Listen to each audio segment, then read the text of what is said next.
Hi there, I'm Ingrid. And yes, my sister fired me. Right after our dad handed her the company. She didn't call, didn't explain, just erased me like I was never part of it. But what she didn't know was that pushing me out would cost her everything. She thought I'd disappear quietly. The first thing that felt off was the coffee. I always brewed it at 7:15, just before the office started buzzing. That morning, it tasted weak, like someone had used the last of the good beans and left me with dust. I stood by the kitchenette window overlooking downtown Seattle, watching fog crawl between buildings. The city was wide awake, but something in me wasn't. I'd come in early, as usual. Old habit. I liked having a quiet hour before the meetings kicked off, to prep, reset, breathe. The Kingswell presentation was scheduled for Friday. It was our biggest account, one I'd nurtured through delays, cultural barriers, and at least 2 near deals that almost died on the table. 6 months of work, hundreds of details, all carefully woven into a final strategy I was planning to review today. But when I logged into the system, my access was gone. At first, I stared at the screen like it had misread my name. Then I tried again. Same result. I checked my permissions, clicked through what I could, and then there it was. An email from IT, auto-generated, no greeting. Per CEO directive, your administrative access to client records has been temporarily reassigned. No explanation, no signature, no context. Temporarily reassigned? I sat back in my chair, blinking. My fingertips hovered over the keyboard, unsure what to do next. Something twisted in my stomach. I reminded myself to breathe. This had to be a mistake. Probably some system migration thing no one told me about. It happens sometimes when they pushed updates. Still, I felt the weight in my chest shift. Not panic, yet, but a kind of quiet dread. The kind that doesn't shout, only hums in your bones. By 9:20 a.m., things got louder. I was scanning email threads for Kingswell documents I knew I'd written. Documents that now showed restricted access. When Rachel, one of the junior analysts, leaned over from the next desk. "You're not heading upstairs?" I looked at her, confused. "Upstairs?" "For the Kingswell strategy briefing," she said. "It started 10 minutes ago. I figured you'd be leading it." Her voice softened near the end, like she wasn't sure whether to keep going. My heart paused. I stood, slowly. From where I sat, I had a direct line of sight to the main stairwell. And right on cue, I watched a group of team leads file past, all headed toward the executive floor, holding folders with my diagrams, my charts, my research. At the end of the group, I saw Todd, the new ops manager, who'd only been at Velour and Crest for 4 months. He was smiling like a man who didn't understand the room he just stepped into, holding my notes. I stepped into the hallway, intercepting Jenna, Serafina's assistant. She was usually polite. Today, she looked like she didn't want to make eye contact. "Is there a reason I wasn't included in that meeting?" Her lips pursed. "The new leadership is shifting direction," she said, then walked off without waiting for a reply. I stared after her, frozen. There it was. New leadership. That meant Serafina. 2 weeks ago, my father officially stepped down and handed the CEO role to his eldest daughter. I should have seen this coming. She and I had never fought outright. Not exactly. But she never forgot that I came from his second marriage, and she came from the first. I was the second family, the shadow that moved in after her mother left. And though we worked under the same roof for years, we'd never been aligned. Still, I thought we had professional respect. Apparently, that's not what she thought. By noon, I sat alone in the break room with my half-eaten salad wilting in front of me. People walked in and out, speaking in half-quiet tones. No one looked directly at me. No one asked if I was okay. I stared at my phone, tempted to text my father. But what would I even say? "Did you know she's cutting me out? Did you plan this?"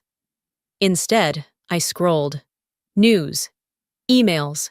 Empty notifications. I thought about the first time I signed the Kingswell account. It had taken 4 months to even get their procurement manager to return my call. And now the entire account was being restructured behind a closed door. Without me. The worst part wasn't being excluded. It was that no one bothered to tell me I was. At 3:45, I went back to my desk. A few of my team members smiled in that awkward, trying not to get involved way. I nodded politely. Then I looked down at my company badge. Still functional, still letting me through the doors, still scanning green in the elevators. But the truth was, I wasn't sure it would tomorrow. The next morning, the office felt colder. Not in temperature, just energy. Maybe it was me. Maybe it was the look people gave when they saw me walking in. Like I was a painting that had already been taken down, and no one had figured out where to store it yet. I hung my coat, booted up my computer, and told myself today would be normal. At 8:53 a.m., my inbox pinged. Subject: Kingswell concern, internal process delay, CC, entire senior management team, from strategy and ops. I clicked it open, my chest already tightening before I read a word.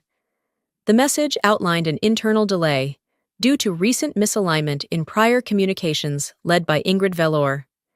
It mentioned my name twice, casually, but precisely. It stated that I had not provided complete documentation to ensure forward movement. It implied I was the reason Kingswell was hesitating, but that wasn't true. None of it. I scanned the thread again, checking every attachment. There was a version of a client response draft I'd never seen. The numbers weren't mine. The language didn't sound like me, and everyone had already read it. Around me, keyboards clicked and phones rang, business as usual. I sat frozen, blinking at the screen, while the blood in my body felt like it was migrating somewhere else. My hands itched, like I needed to punch through the monitor. By 10:15, I was in the archive system, digging through version histories. That document, the fake response, had been saved at 1:12 a.m. under Todd's credentials. Todd, who had joined 4 months ago. Todd, who had walked into the Kingswell meeting with a smile like it was just another Tuesday. I sat back, jaw tight. It wasn't just carelessness. It was planted, and someone made sure it went to everyone before I ever had a chance to speak for myself. I needed answers. So I left my desk quietly and made my way to the marketing floor. Tamsin looked up from her screen when I entered. We'd started at the company around the same time. She used to be on my team before she transferred. We hadn't spoken much lately, but there was still a sliver of something unspoken between us.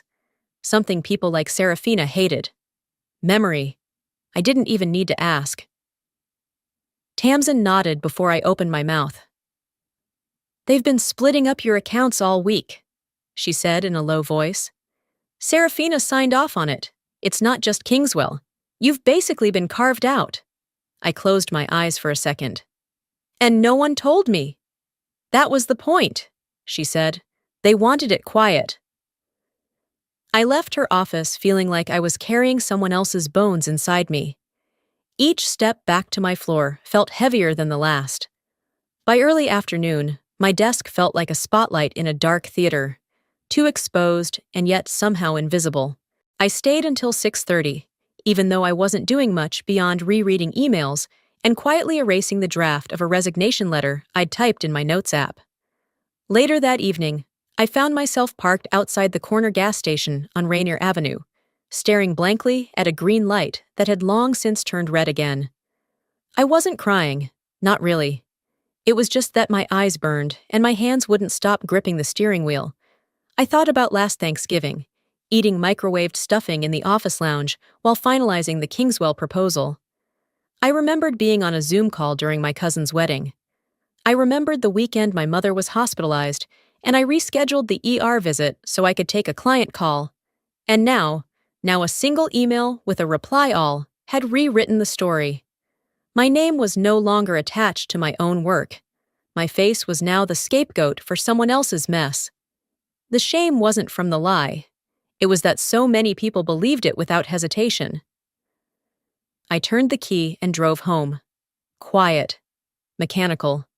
Tomorrow, I'd find out what else they planned to take away. I didn't sleep much. I remember checking the clock around 2:11 a.m., lying flat in bed, staring at the ceiling fan as if it could spin some kind of answer out of the stale air. The only sound in my apartment was the occasional creak of the building settling into itself, just like I was trying to do. Settle. Breathe. Think. By the time sunlight crept through the blinds, I was already dressed.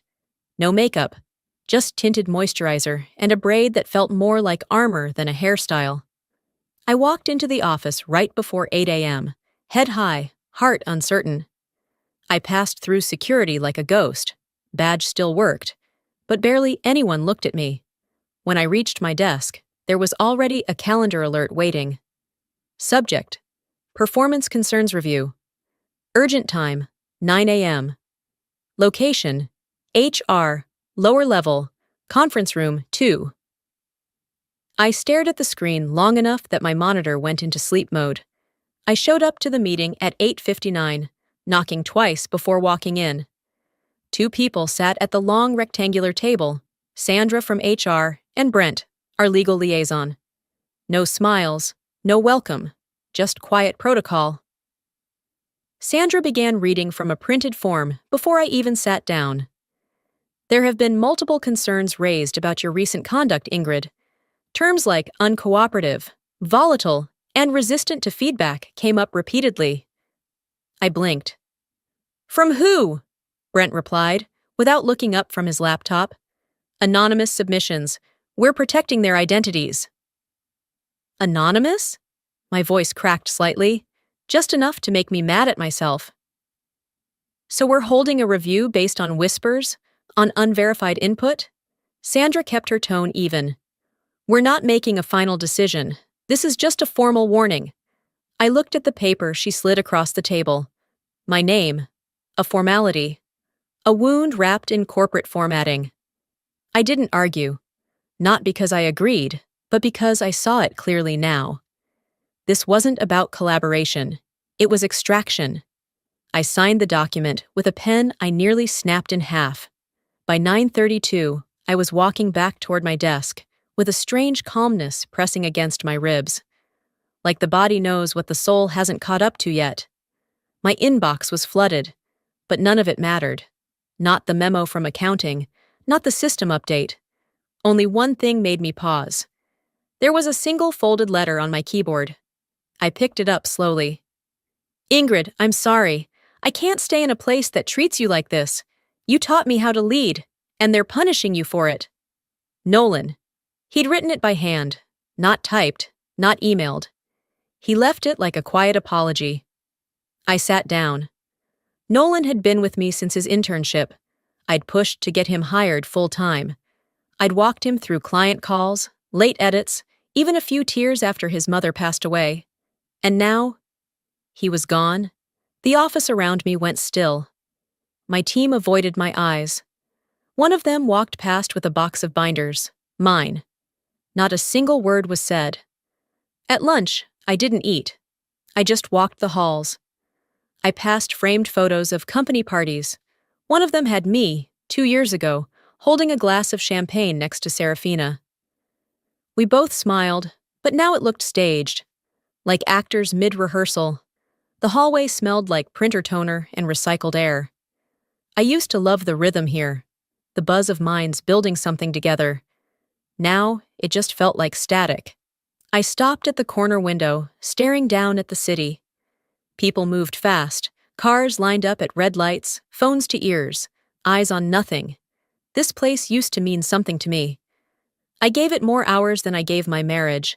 I missed anniversaries, skipped family holidays. And now they were rewriting my legacy, piece by piece. I whispered aloud, just to myself. I built this place, but it didn't feel like mine anymore. As I turned back toward the hallway, my reflection in the glass stopped me. They thought they could erase me, replace me, fold me up and file me away with a few anonymous notes and one dirty memo. They didn't realize something had shifted. I wasn't the Ingrid they remembered, and I wasn't going to let them finish writing my story for me. Sleep came in fragments, restless and shallow. By the time my alarm buzzed at 6:30 a.m., I was already sitting on the edge of the bed, phone in hand, thumb hovering over unread emails like they were grenades waiting to go off. That's when I saw it. Forwarded at 3:17 a.m. from Nassim Khalid, Kingswell's lead negotiator. The subject line was calm, but the message underneath carried an undertow of concern. We're unclear on the current direction of the Veller proposal. The new point of contact seems misaligned with our previously discussed terms. Please advise. Nassim. He had CC'd one of Kingswell's senior legal advisors. That wasn't a mistake. It was a move. Strategic. Public, within private channels. My stomach clenched. Vindication and dread tangled in the same breath. I reread it twice, then once more out loud. It was careful, professional. But anyone in our business knew exactly what Nassim was saying. Where is Ingrid, and what the hell is going on? I placed the phone face down on the kitchen counter and stood in my quiet apartment, suddenly aware of every tick of the old wall clock. If Serafina thought removing me would be seamless, she was about to learn otherwise. By the time I arrived at the office, tension hung in the air like humidity before a storm. The receptionist offered a strained smile. I returned it without pause. As I walked past the glass conference rooms, I caught glimpses. People gathered in corners, laptops open, murmuring in clipped tones. I paused near the printer station and overheard it. Just 3 words from someone in legal. "Where's Ingrid now?" It was the first time in weeks I heard my name said, without a whisper or a warning. Inside the operations suite, Serafina paced in front of the projector screen, flanked by Todd and Jenna. Emergency meetings. Likely spinning a new version of the narrative to clean up the one they'd ruined. I didn't enter. I didn't need to. Their expressions were enough. Tight jaws, darting eyes, fingers tapping pens too fast. The wheels were coming loose. Still, no one said anything directly to me. HR still averted their gaze. But a few colleagues, those who once looked past me, now met my eyes when we passed in the hallway. They didn't speak. They didn't have to. I saw something flicker there. Hesitation. Maybe regret. Around 3 p.m., I left the office. No announcement, no explanation. I just walked out, drove east across the bridge, and parked outside the house I hadn't visited in months. My father opened the front door before I could knock, as if he'd been standing behind it all along. "Ingrid," he said, surprised, but not shocked. "Do you have a few minutes?" He stepped aside. "Always." His living room smelled like old leather and the faint citrus cologne he never stopped wearing. The same gray recliner. The same fireplace that had been fake since I was 6. I didn't plan to say much. I couldn't. But I had to let something slip through. Just enough. "I'm not asking for protection," I said. "But if you think everything's running smoothly up there, it's not." He didn't interrupt. He just listened. "They're losing Kingswell," I added quietly, "because they removed the person who built the relationship." He looked down at his hands. Those large, strong hands that once taught me how to hold a steering wheel. "Sometimes," he said slowly, "the people we protect need to be tested, and sometimes they fail." I swallowed the lump in my throat. "And what happens when they fail at someone else's expense?" His gaze didn't move, but something in his silence cracked open the air between us. Maybe he knew, maybe he didn't. But now he couldn't pretend not to. I stood to leave. He didn't stop me. Back in my car, I didn't drive away immediately. I just sat there, hands on the wheel, watching the old house through the windshield like it might vanish if I blinked too long. The war had started. Not with an explosion, but with a question left unanswered. His silence said more than any answer he could have given. By the time I got home that night, the silence in my apartment didn't feel peaceful. It felt loaded. I dropped my bag by the door, pulled off my blazer, and stood in the dark kitchen for a moment, letting my eyes adjust. I didn't bother with dinner. I just poured a glass of water and scrolled through my notifications, half dreading what might be waiting. And there it was. A message from Tamsin, time-stamped just 20 minutes earlier. No subject, just a file. Thought you should hear this. T. I sat on the couch and hit play. The audio crackled for a second, then steadied. I recognized the space, one of the smaller conference rooms on the second floor, where marketing often huddled.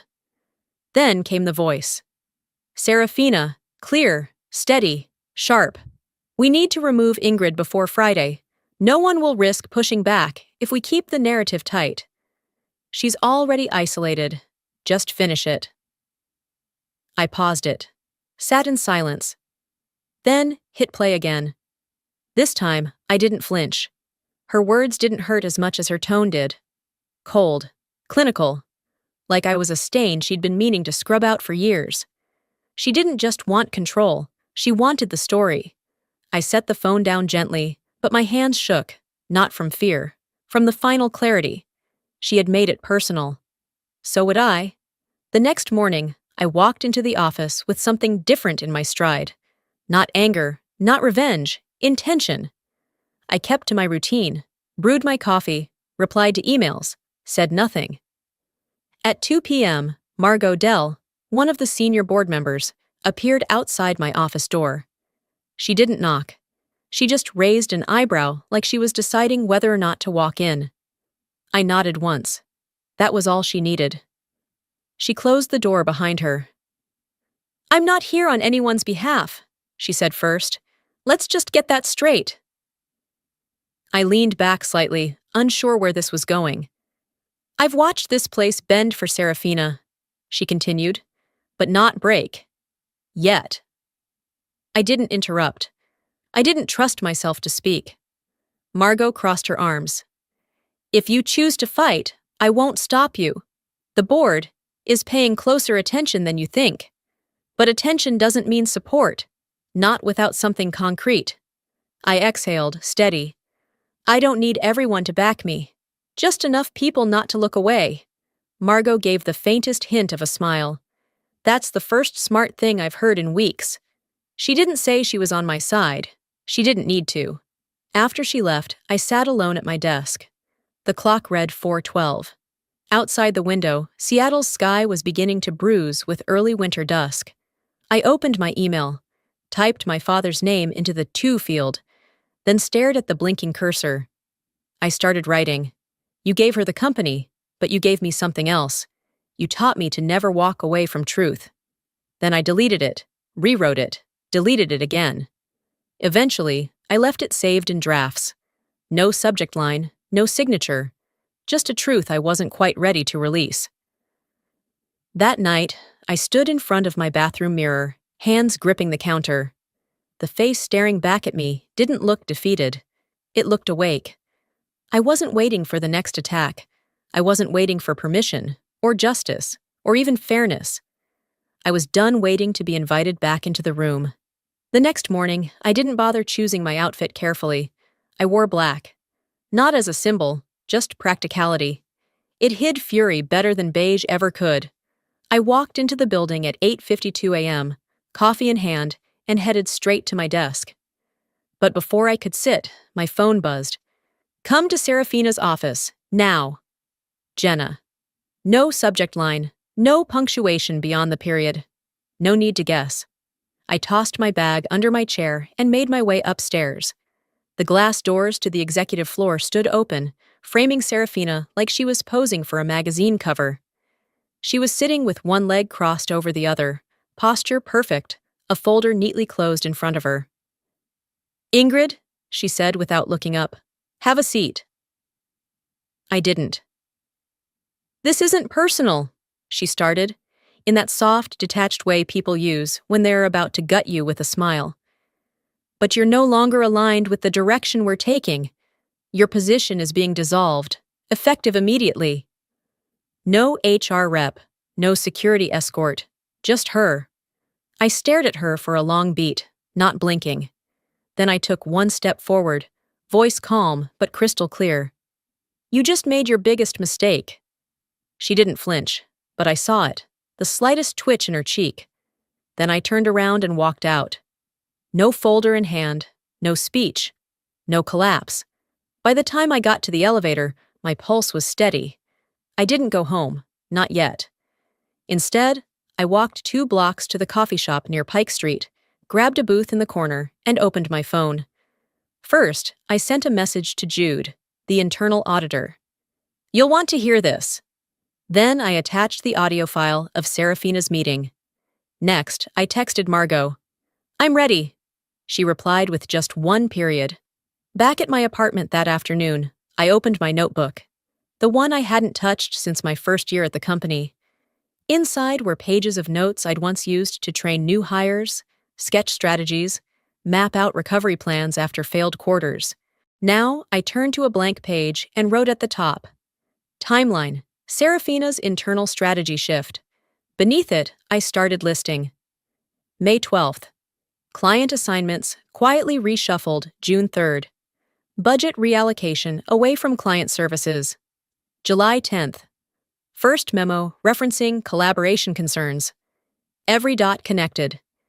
Every move now had context. The hunt had begun. Word spread fast. By 5 p.m., 3 different coworkers had texted me. Short, coded things like, "Thinking of you," or "That was low, even for her." I didn't respond. Not yet. At 6:17 p.m., I got the email that sealed it. From Nassim Khalid. To Edric Veller. Subject, Kingswell engagement status. Urgent. Due to significant shifts in communication and team structure, Kingswell is placing all further action on hold until Ingrid Veller is reinstated in her previous capacity. Our confidence in the original partnership terms is tied directly to her leadership and presence. We await your clarification. I read it 3 times. Then I forwarded it to Margot without a word. Serafina thought she'd taken the crown, but what she grabbed instead was a lit fuse. She may have won a battle, but she just stepped into a war. I didn't sleep that night. I didn't try to. I didn't need rest. I needed clarity. And clarity came at 7:42 a.m. in the form of a message from Margot. "Boardroom, 10 o'clock. You're on the invite." No other details, just that. I got dressed in silence, tied my hair back tighter than usual, and left the apartment without finishing my coffee. By 9:55, I was seated at the far end of the glass-walled conference room on the top floor. The board table gleamed like it had something to prove. Every chair was filled. Margot sat beside Edric, her arms crossed. Jude stood at the head of the table, a remote in one hand. The lights dimmed slightly. "We've concluded our digital audit," Jude began, clicking the first slide. What followed was a ruthless, methodical breakdown. Logan timestamps, IP addresses, file access logs, email headers, dozens of them. Every one of the sabotage instances, from altered spreadsheets to manipulated emails, could be traced back to a shared workstation. That workstation belonged to Serafina's executive assistant. "Multiple entries," Jude continued, "over the course of 5 weeks. He clicked again. The timeline glowed behind him. At first, the room was quiet. Then someone whispered near the end of the table.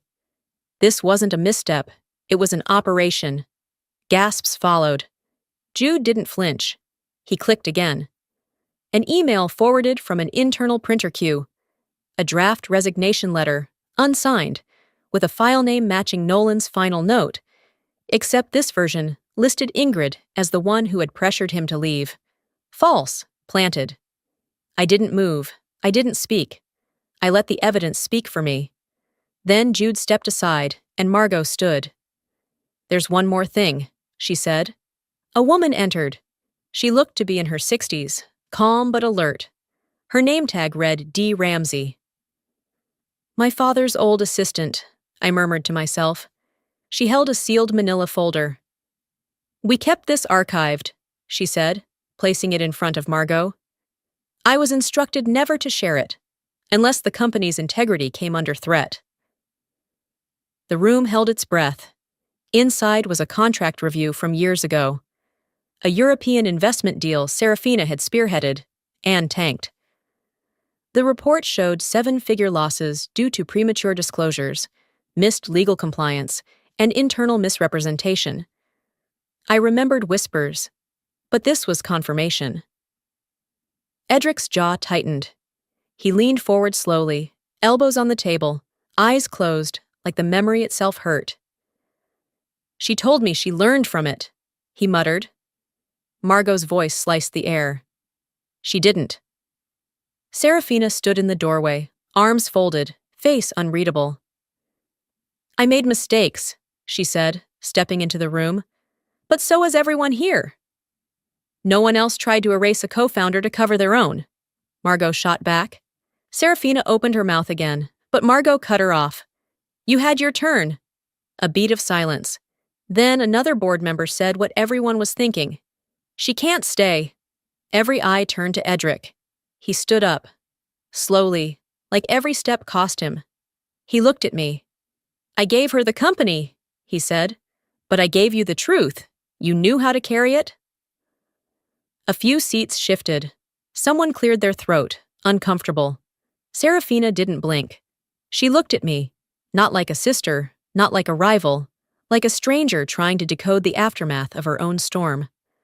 As Margot nodded toward security, Serafina's lips curled into something between a smirk and a threat. She passed behind my chair, pausing just long enough to say, "This isn't over." And then she was gone. I watched the elevator doors close behind her, her reflection shrinking to nothing in the polished steel. Nobody spoke for a long while. The boardroom cleared slowly. Chairs scraped back. Papers were gathered in silence. Margot gave me a single nod and slipped out. Edric didn't move. He stayed at the end of the table, hands flat on the surface, eyes staring into the wood grain as if it held answers. After the last person left, he finally looked at me. "Office," he said quietly. "Please." The walk down the hallway was quieter than it had ever been. In his office, he didn't sit right away. He stood by the window, his back to me, shoulders stiff. "I thought time would fix her," he said finally. "I thought I was buying her time to grow into it." I leaned against the edge of his desk. "You gave her the keys, but she crashed the car. That's not on you, that's on her." He turned slowly. His eyes looked older than they had the day before. "I thought you were the one who didn't want the weight." "I never wanted the crown," I said, "but I was willing to carry the cost." He didn't say anything for a moment. Then, quietly, he reached into the top drawer and pulled out a folder. "I should have done this weeks ago." He slid it across the desk. Inside, a new contract. Clear. Director, permanent. Executive Director, Client Strategy and Culture, a role above Serafina's. Reporting to the board. I signed it without looking up. By early afternoon, an all-hands emergency meeting was called. No one knew what to expect. The auditorium buzzed with confusion and speculation. The last time a meeting like this had been held was during a company-wide layoff years ago. Edric stood at the podium. "I want to address what's happened, and what will not happen again," he began. His voice was steady, though heavy. "Effective immediately, Serafina Velor is suspended pending final review.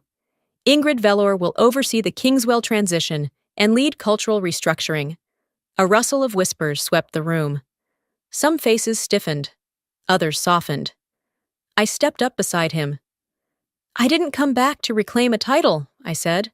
"I came back because this company deserves better than silence and sabotage." The words weren't rehearsed. They didn't need to be. The applause started slowly, uncertain, cautious.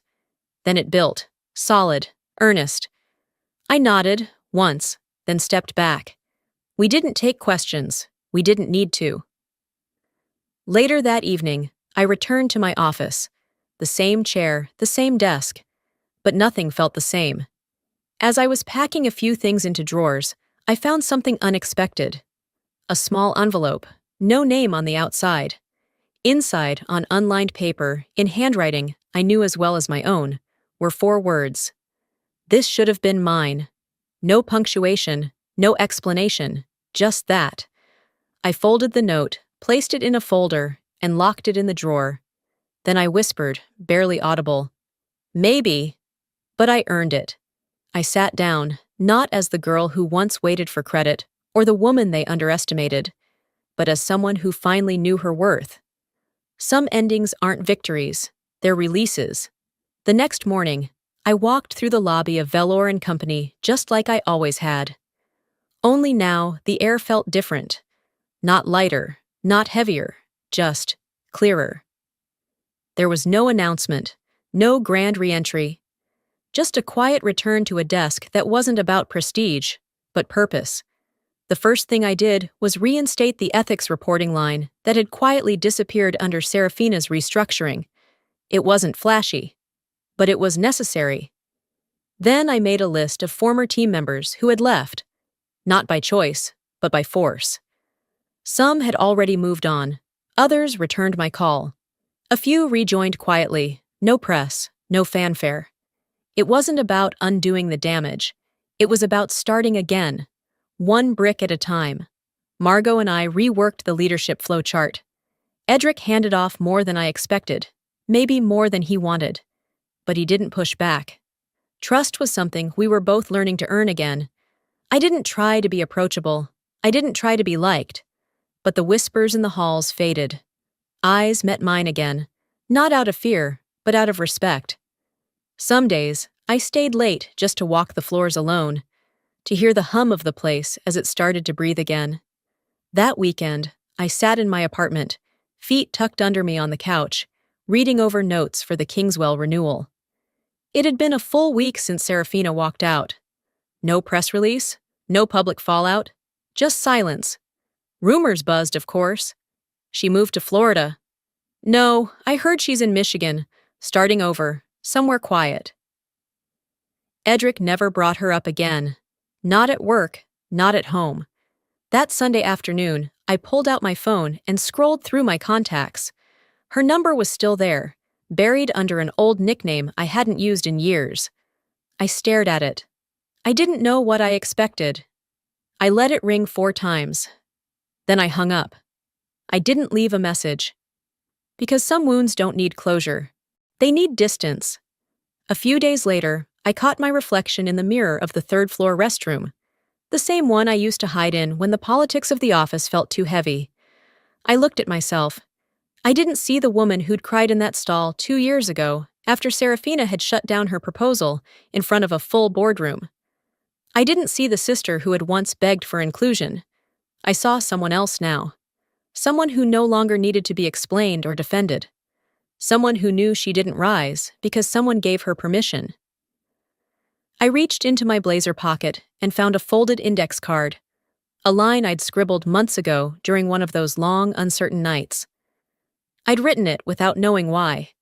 Now I did. Forgiveness is not forgetting. It's choosing to stop bleeding. I whispered it once, let it land. Then I walked out of the restroom and back into the office, not with a vengeance, not with regret, but with the full weight of who I'd become. There were no apologies, no redo. Just a choice to stop bleeding and start living. And if you've stayed with me this far, thank you. Maybe you've been in my shoes. Maybe not. But if you've ever been dismissed, underestimated, or made to feel small in a space you helped build, then you already understand the quiet strength it takes not to shatter. Here's what I learned. Silence doesn't protect you. Loyalty should never come at the cost of your dignity. And sometimes walking back into the room is not about reclaiming power. It's about redefining it. I used to believe that keeping the peace meant staying quiet. Now I know. Peace built on silence is just fear with a smile. So, if you're standing at your own crossroads right now, maybe in your job, your family, or your own sense of worth, ask yourself, what story are you letting someone else write for you? And are you ready to pick up the pen? I'd love to know, has there been a moment in your life when you finally said, enough, I deserve better? Drop a comment below with A or just type 1 if this story hit home for you. Or tell me where you're watching from. I read every single one. And if you didn't connect with this video, I still want to hear from you. Tell me why. What did or didn't sit right? What's your story? Let's turn this comment section into a space of shared truth, not just opinions. And hey, If stories like this remind you of your own strength, your voice, your second chances, then hit that subscribe button, because I have more to share. This is Ingrid, and I may not be who I was when this began, but maybe, just maybe, neither are you.